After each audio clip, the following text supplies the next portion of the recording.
Did we start, Sess? We have a tiny group and we're going to record, so we'll share and you can have your camera on or off, and we love it when it's on because then we get to see you. Oh, here comes new friends. Do we give it 60 seconds or do we dive in? Dive in the name of time integrity. Oh, G is dive in. Okay, so for friends that I may not know, or if you're watching the recording, my name is Steph Corker. My pronouns are she, her. It is Earth Day today, and we have a sweet quote. Let me find our sweet quote to kick it off, and then I will introduce you to my co-host. The quote of the day is, when we talk about land, land is part of who we are. It is a mixture of our blood, our past, our current, and our future. I'm busy. I'm listening to this. We carry our ancestors in us, and they're all around us, as you all do. And that felt like the most important, beautiful way to dive into today, because in honor of the earth is in honor of each other and in all of us. I'd like you to meet Jian Pablico. I wish I remembered your two middle names. Edward is one of them. He's a special man. G, can you introduce yourself and let us know where you're coming from today? Yes. Hi, everyone. Good to meet you all. Good to see you. My name is Jian. I'm calling in from North Vancouver, to the traditional and ancestral territories of the Coast Salish people, most specifically Tsleil-Waututh Nation. And it's important for me to acknowledge that, as we do on all these calls, specifically, and not only because it's Earth Day, but for the folks that I live and get an opportunity to connect and hang out and play with. Earth Day is every day for Indigenous folks, as it should be for all of us, to care for our environment. And so they are the original folks that have been caring for this land long before I immigrated here and long before folks joined us in this land. So we wanted to take the opportunity to acknowledge that today. And whenever you watch this recording as well, it's still Earth Day. Every day, every day. We are a third, 33.3% of the way through the year 2022, which feels a little bit bananas. And when we pause to think about that, we were like, this is so important. It's so important to us that we continue to meet every month and riff on the topic of goals. And we were thinking, where are goals at? And you're a third of the way through. Do you look at your list of goals and think, I'm ahead of schedule, or I'm not, or what do I want to give up on, or where do I want to keep going? And so I wanted to kick off today by sharing with you one goal of mine that is coming to life. And the context is that it has taken 2 years and 3 months to get to this point in time, which is not a 2022 goal. It's called not giving up or changing course. And that is that I wrote a book, and it's called The Now What, and it got shipped to the printer today. And it feels like if there isn't a time to celebrate a goal, a goal club, I don't know when we get to, And the story is that it actually began as an online course. It then got transmuted into, or it began as a live course, then it got transmuted into an online course. And then it became something free at the beginning of the pandemic for everybody who had lost their job. So the Now What was a course designed if you had lost your job, quit your job, or want a new job. And it took years, literally, and we transcribed videos and we sent it back and forth with a book designer, and we were like 98% of the way there. And I just wanted to throw the towel in. I was like, can we please just, I love that. Thanks for letting me know. I was like, can I just give up? Now's the perfect time to just give up, right? Like, why does it need to happen? Anyway, 4 months literally later, and it is getting sent off to the printer, and it feels like the time to let you know that writing a book may be really hard, and it's so worth it. And I think that that's akin to so many other things. And we're going to riff on that today. The lab of meditation is known as Hero, and she's on her bicycle right now. This could not be any more adorable with her helmet on mute. I just love it. Good. So, to sharing a goal, to sharing the time it's taken, that we're a third of the way through the year and it might take another 2 years, and that's okay. Or it might happen next week. And I think that's really cool too. We brought Jian in. We recorded a podcast together and it received huge waves. People are like, I want to hear more from this guy. And I'm like, yeah, me too. And I said, gee, can you riff on resiliency? Now's the time. Like, we don't want to give up. And how do we keep going? And he said, I'm so here to riff. And we have an upgrade on language because we don't need to riff on resiliency. And I was like, got it. I'm so here for the upgrade. So I'm going to pass it over to you, G.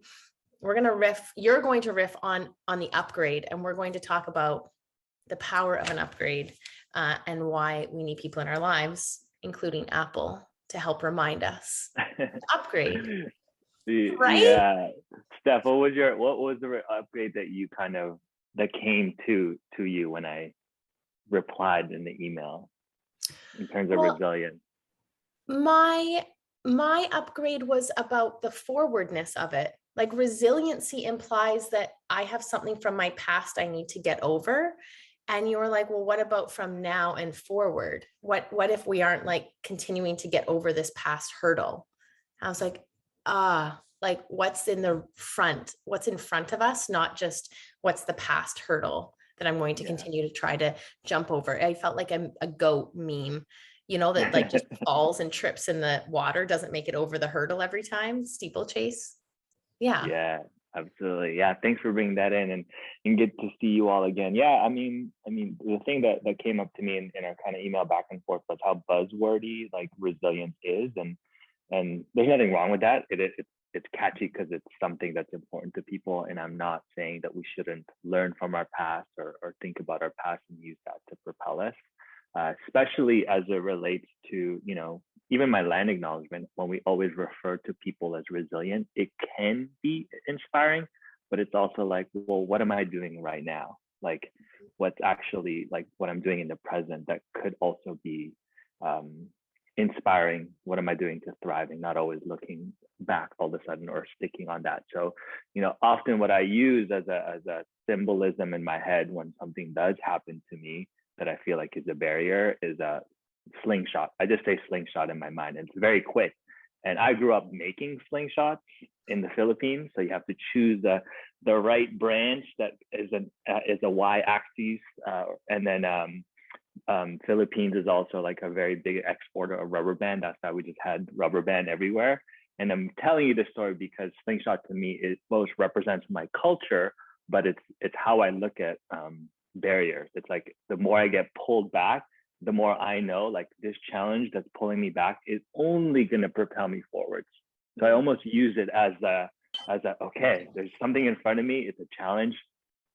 Let's do this. Because I know if I have that in front of my mind as a mindset, like it's only gonna, the more I get pulled, the more it's gonna carry me forwards. So that's really the nuance or the symbolism that I wanted to offer Steph, and the crew and you all, like what this slingshot or what's another way of talking about resilience that isn't always just leaning on going back or trying to return to original form, because I don't believe we can, or the goal is not to return to original form, because how can we? Yeah. How can we? Well, in our sweet podcast, we riffed on the different chapters of your life, which I think are they're beautiful because they're your life. And your perspective on those different chapters was gold. For people that know or don't know, Jian entered one space of his home in North Vancouver in a fitness space, in a fitness capacity, and has slungshot himself quite literally into a completely different chapter and place of self-expression. And my question to him was, what does it feel like when one chapter closes and the impact of something new? And G, can you go there with us? Yeah. So I think sometimes to me, it's, I mean, obviously it's taken some time to reframe like failures into lessons. And now my son, even when he plays basketball, they never call losses. They call them lessons now because they're so young. They don't want to get them to that space. So I really just saw like these potential failures as lessons, because it's all part of my journey into where I am now, right? Like when I was younger, I had this dream of becoming an NBA player, National Basketball Association. Clearly, I didn't make it. Okay. But I did. Like I have been called by the head coach of the Utah Jazz to fly in to talk to the players. And so I'm like, I did make it. But if I had just like allowed myself to not like see those as learnings or a propel forward, then I wouldn't have just stayed in one spot. And I definitely had to celebrate it the same way. But the goals that I started with in the beginning may not come into fruition the way that I envision it at that young age, but I still celebrated it because I still succeeded in it. Maybe it just evolved as we all should evolve. Well, to the point of evolution, I think the beautiful thing is we don't always know where we're going on the journey. We don't, it's like when you get there, you look back and think, oh, I made it. And in the moment you think, I didn't make it, Yeah. And what is that in between like for you? For me, Yeah. I mean, the in between is, I think, partly gratitude, partly understanding that I was hearing a lot of times, like even not making it in the entrepreneur world of like the studio, not going past 5 years and closing it. And I don't think it would have gone past pandemic years, to be honest. I would have been lucky. But I think understanding that like making it isn't just about me. And once I'm grateful to like where I got to that point. And I was able to kind of acknowledge that, like, to me, entrepreneurship was about the people that surrounded to help me, right? Because what I didn't like hearing is like, oh, I'm a self-made person. I'm like, I'm actually not self-made, right? I had so much privilege to have family support, even just in childcare, in order for me to dive into like this like big lifetime goal of opening something. So once I let go that like I'm not self-made, that there's a community that helped me got here, even though the Instagram is only a photo of me, right? So once I started to recognize that and really love that I'm not self-made, that this is the community, it didn't become a failure anymore, and I was able to take those, the punches, I would say symbolism, easier. Yeah. Okay, friends, I need to tell you a story about what happened this morning. And this was not part of the script, but this happened and it just feels really timely. And maybe you can relate or will riff perhaps in a different direction. It was Earth Day. I thought a beautiful thing to do on Earth Day would be to wake up and watch the sun rise and say, thank you, thank you, thank you. So I begin in the dark and I hike up a local peak called the Chief. And I'm hoofing it up this mountain. And on my way up, basically in the dark, someone is running down the mountain, like running, full on running. I was like, I did not know you run up and down this thing. And they're running. And I looked to them and I just stopped. And I was like, you are amazing. Way to go. And without missing a beat, of course they wouldn't stop. They're running. They look up at me and say, I'm already late for a meeting. I gotta go. I was like, I am so happy that I woke up early. I'm here.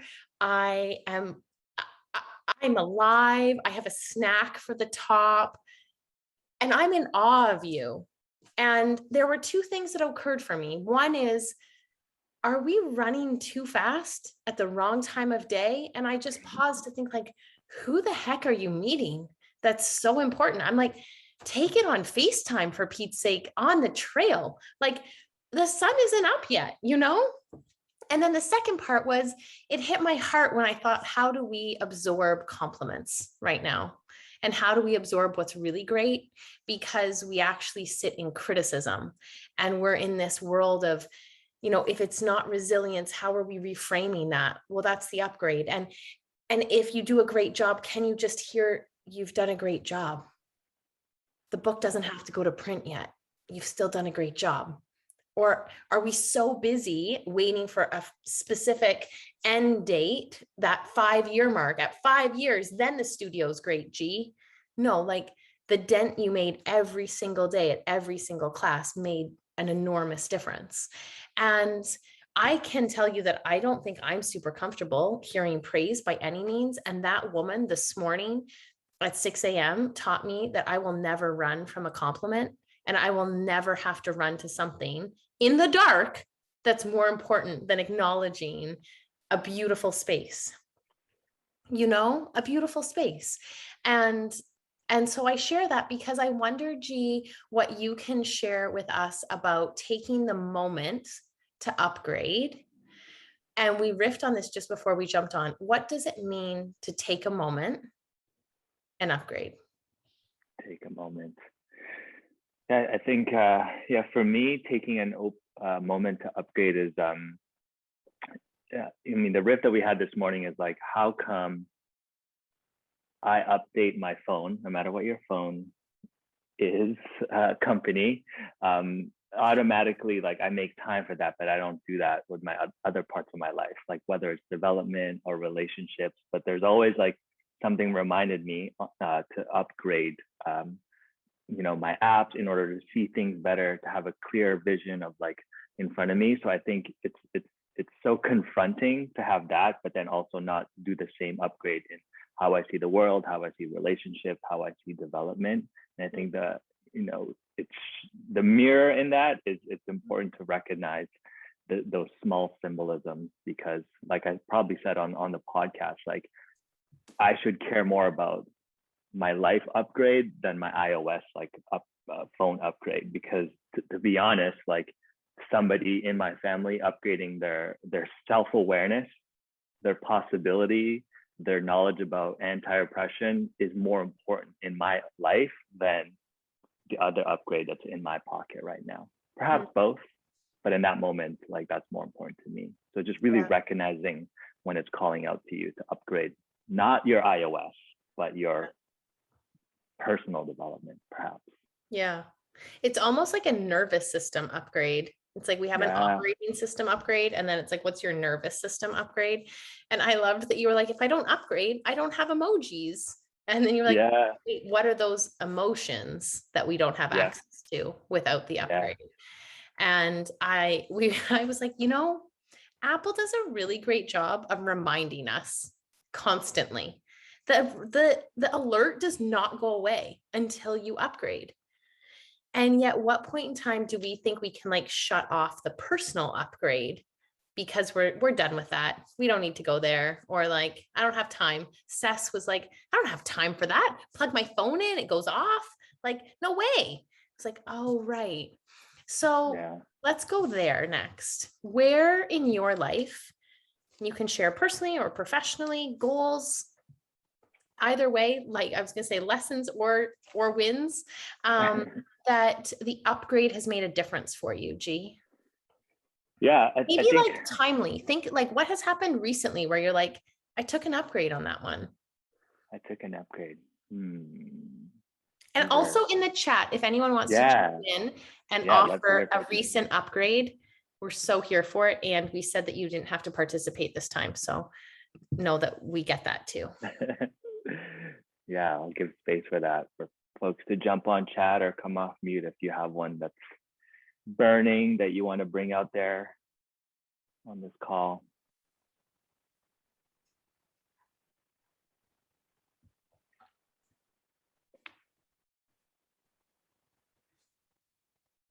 My personal upgrade is, for the first time ever, I went on vacation without my kids.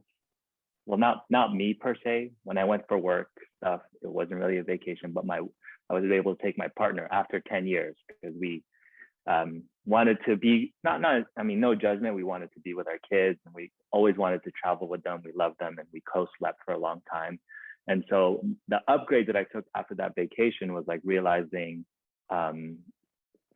just having more life and just saying yes more. And I know perhaps that's something that most people are, that's a part of their goals, is a part of their mindset. But I've actually like said no more in the past 2 years than I've said yes, because people wanting to hang out, I'm like, I don't want to hang out for my community safety, for my own safety. And it just took some warming up to be like, yes, I do want to hang out and I feel more comfortable. So actually after our time away from our family, we just made the uncomfortable kind of decision personally, just to say yes, like to have more people over. When people reached out, say yes. And to me, that is an upgrade to my past 2-year self, which has made my bubble really small on purpose, because I was really afraid of not only who was coming into my bubble that could not support like health-wise my community, my family, but also just people's lack of self-awareness that could come into my bubble that I don't need to be around, that doesn't need to be around my kids. So the upgrade for me was like, actually, yes, I'm gonna go out to dinner with you, even if like we haven't hung out for a long time. And that's uncomfortable now, even though that's what I used to love 3 years ago. Yeah. You also offered something that was really powerful, but I was like, if you only get one thing out of today. So yes is a beautiful word. That's an upgrade. You also offered me 3 other words. So if we can leave our friends with 4 words of the day that are so the upgrade. Do you remember what your other 3 were, G? No. Oh, come on. That I just said now? No, you sent them to me in when you upgraded me. You gave me an upgrade in my email and you said, here are 3 words that I don't use. Ooh, yes. Okay. Okay. Yeah, because I was talking about upgrades in our thoughts, words, and action, right? So the thoughts is my slingshot. My words is what we're speaking about, is like, what are even words that I use that I may not notice, but Cecily has called me out on certain things. Like when I say on an email, when I say, I think this would be a great idea, she replied back, I don't think you think, I think you know. But that's my smaller self not wanting to add the fullest self of like confidence. So like it gave me an opportunity to think like, why do I even write I think, or just, right?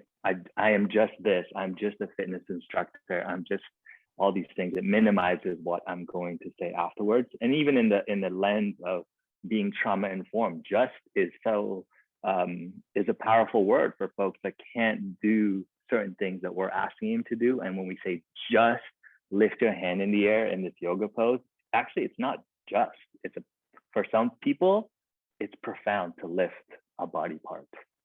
And so those 2 words, even when I'm more conscious of it, and it still slips out, and there's still reasons why we have to use just, and I think can make profound shifts in even how we see ourselves. And the 3rd word was should. And it feels like the replacement of saying shit is like, if you wouldn't, when you would or wouldn't say shit, do you say should? And I feel like we're in that conversation all the time. Stop shitting on me. Don't shit all over yourself. Exactly. No Awesome. shoulds. And that makes a difference. Was someone just going to speak? Did I speak over someone? No. Okay. So just, should, think. Yeah. Out. More, yes, in. More, yes, in. If that works for you, it's your prerogative.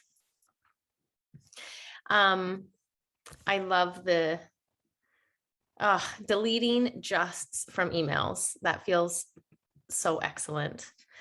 Yeah.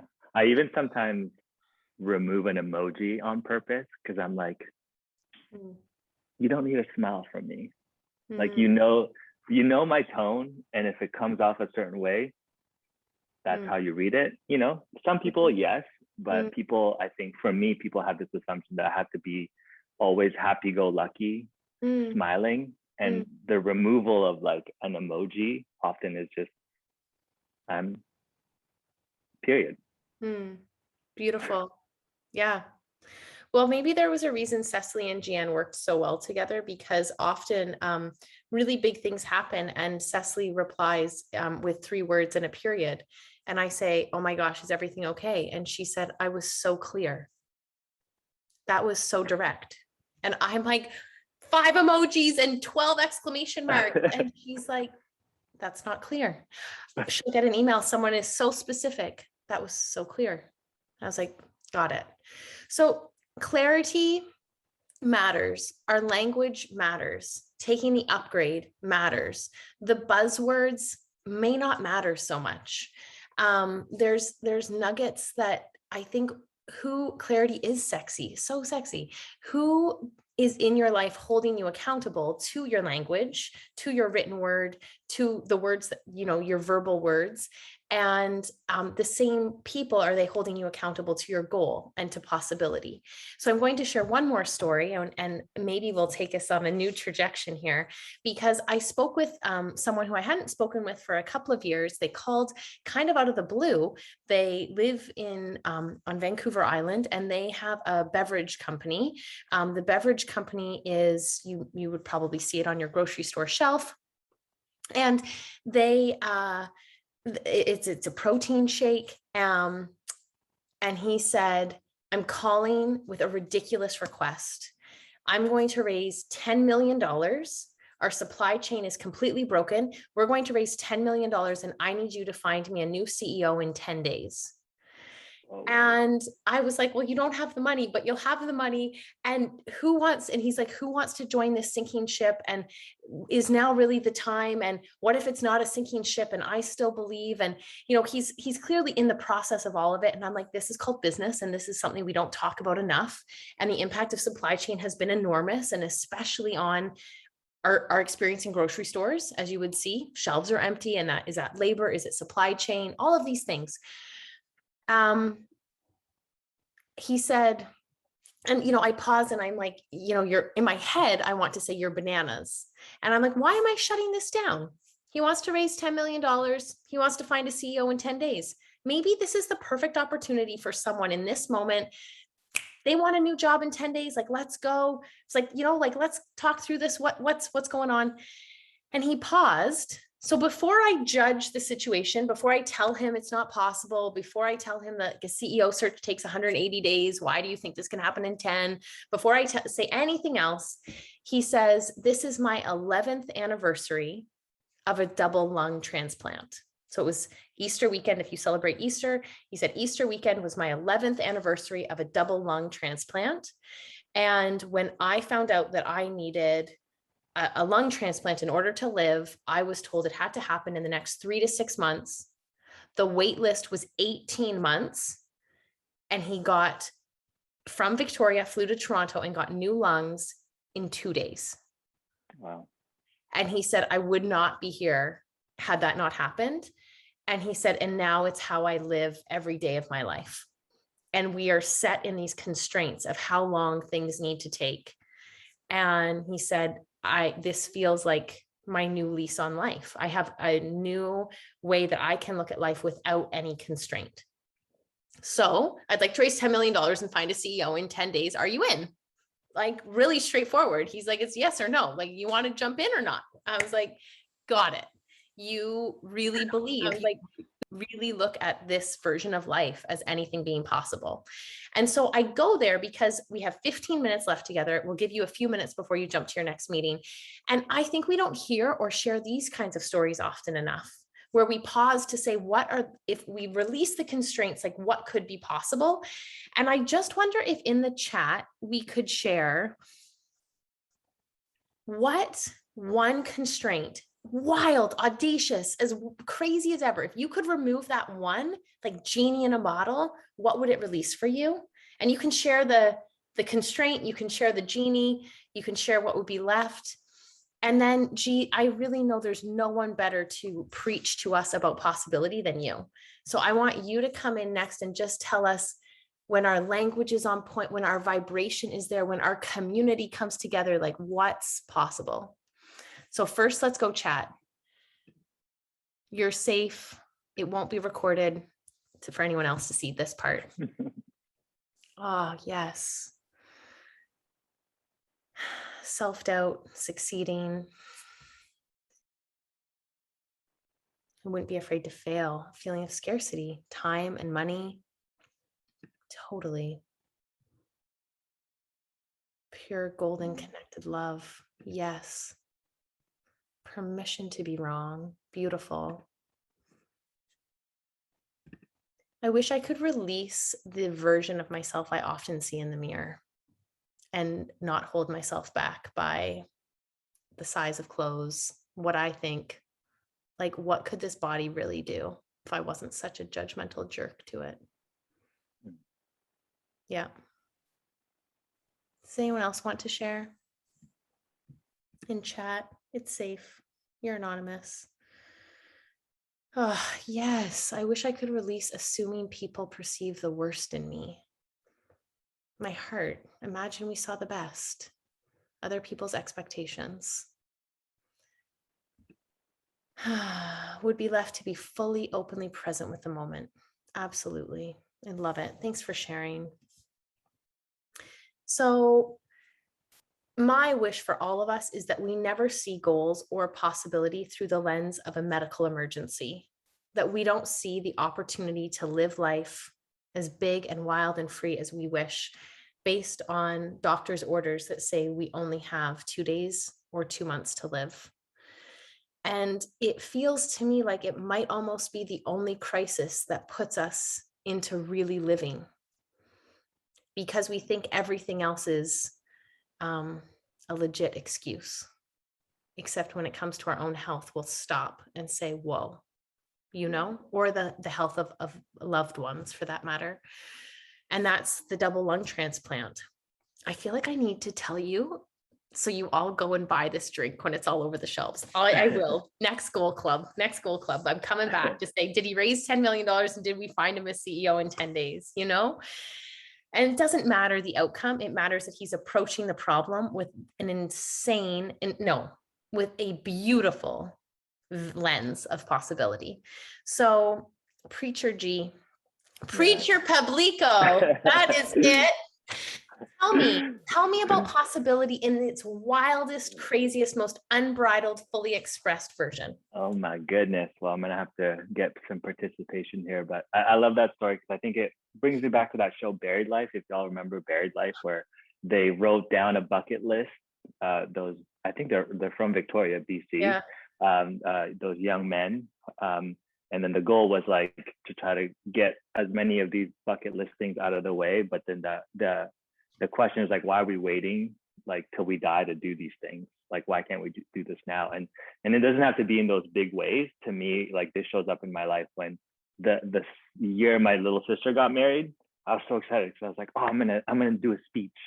I'm gonna tell all of the reasons why I love her and what I learned from her as a man. And then kind of halfway through it, I'm like, why didn't I just tell her these things? Like, why am I waiting for this like prominent moment in my life to tell her I love her in this one gesture, when in reality, like she probably could have used it throughout her life. And I was like, right. So to me, it doesn't have to be these big like life moments. It actually like could be in the simplicity and the small moments that could also like inspire us. But I'm gonna riff. Yeah. I'm gonna go camp counselor mode. I'm gonna get everyone to go on their pad or paper or notepad or whatever is accessible to you. Okay, and I'm gonna, perhaps uncover and excavate something that's coming up for you, or it might have no meaning whatsoever. And all you're gonna do is write down 1, 2, 3 on your notepad. I'm gonna ask you 3 things, all related to adjectives, and then I'm gonna reveal yourself to you. Perhaps. Number one, what I want you to answer is only an adjective. So write 2 adjectives that best describe somebody that you admire, someone that you look up to, that you're inspired by. 2 adjectives that come up when you think about this person.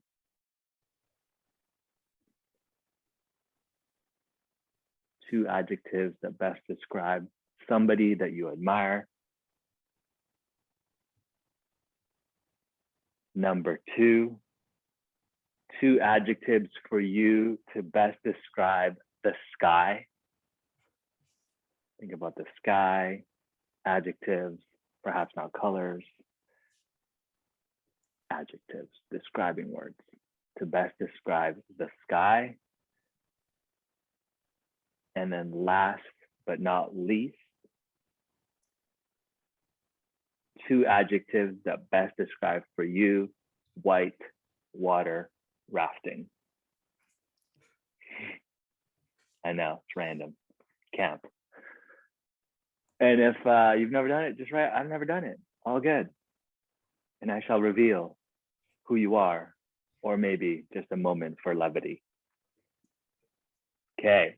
When I ask you, and you can type these on chat if you would like, so then we can be in a community of sharing and levity and laughter together. So when I ask you to describe somebody that you admire, that's also often what people think about you.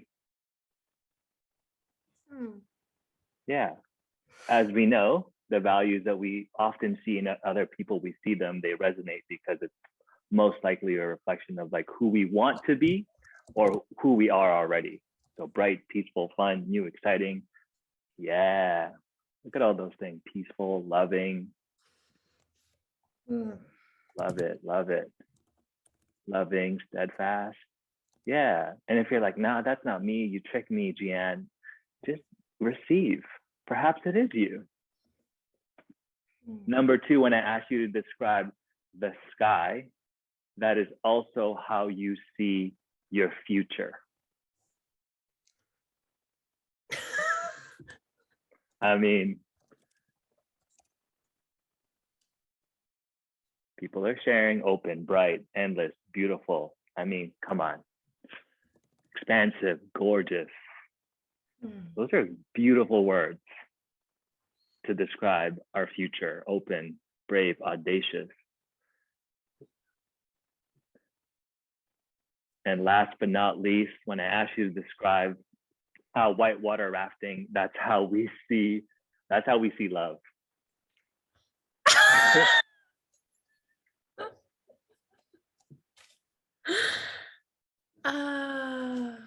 Yes, it is fun. And this is both in love and however you define it, right? With your partners, with your work, with your passion. It is scary, it's inviting, exciting, moving, spontaneous. And to me, this is how I describe possibility. And maybe it's more in the second question when we see tomorrow. What does tomorrow look like? And I'd love to hear on chat or off mute or whatever comes up for you in this moment of perhaps depth or moment of levity. Yeah. Gee, I love this. And I would just offer, can you say this one more time? So maybe you want to write this down and do it with people at home or your team to replicate. So can you repeat the questions for us? That the first one was? Someone you admire. So 2 words of someone you admire. Yeah. 2 words to describe the sky. The sky. Yeah. You could also do ocean if you're feeling it, which is how you see life. Deep. Like, yeah, another way. Yeah. And then whitewater rafting, which is love. How you see love. So beautiful. So beautiful.